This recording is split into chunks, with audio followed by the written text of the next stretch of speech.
Let's talk about behaviors. You know anybody that has a bad behavior or bad attitude kind of thing going on? Good thing about Dreamweaver, all the behaviors are good because they've been tested over and over again. Behaviors are JavaScript. Good news is this lesson series is not about Java. It's not about really HTML. It's about how Dreamweaver does it for us. And Dreamweaver has got quite a few really cool behaviors for us to use.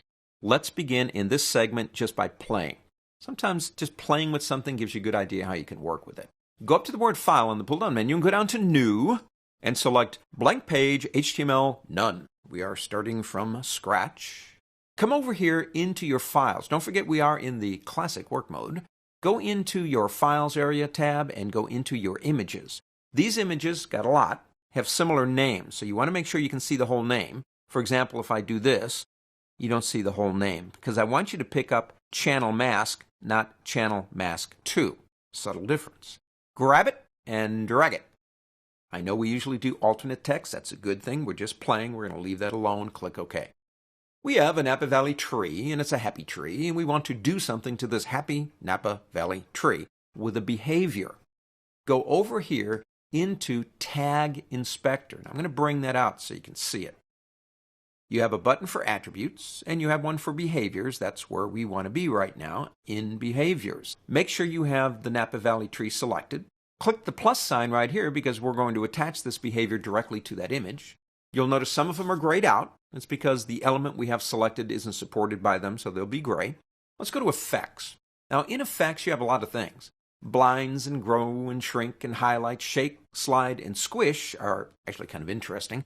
Let's just maybe try something conservative here and go appear and fade. Yeah, like I'm conservative. It says current selection, which is exactly what we want. The effective duration of the appear or the fade is measured in milliseconds, so that's 1 second at 1,000. Do you want it to fade or appear? I want it to fade. I'm going to fade it from 100, say down to about 25%. We won't go all the way off the screen. That would take it all the way off. 25%. Click OK. Now what happens here is we now have the ability to change how it's triggered. If you don't like what you did over here, you can double click and get right back in and change it.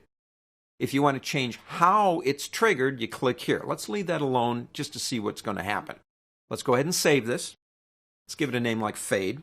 We're not really going to use this one beyond this play session, but you have to save it to look at it. We will save it in Pages. Go ahead and click Save. And it will say one more thing. It has to use a dependent file that's, again, thankfully made by Dreamweaver, but it wants to save it, obviously.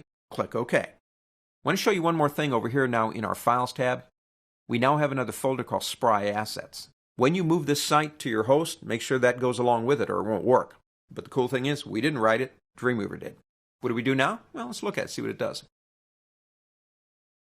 Fade! Now notice it keeps doing it.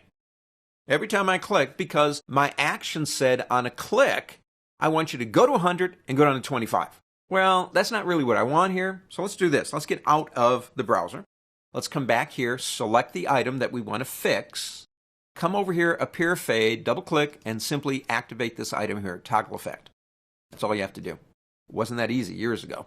Save it, and click the magic button up here, and go down to your browser. Fade it out, fade it in. Now, why are we doing this? There are reasons why you do these things. We use them for rollovers and a lot of things that we're going to get into, much more practical. But I've done children's sites where things like this are really entertaining to like a 4-year-old to make things come and go on the click of a button. In our case, I just wanted to demonstrate for you that you can attach them to just about anything.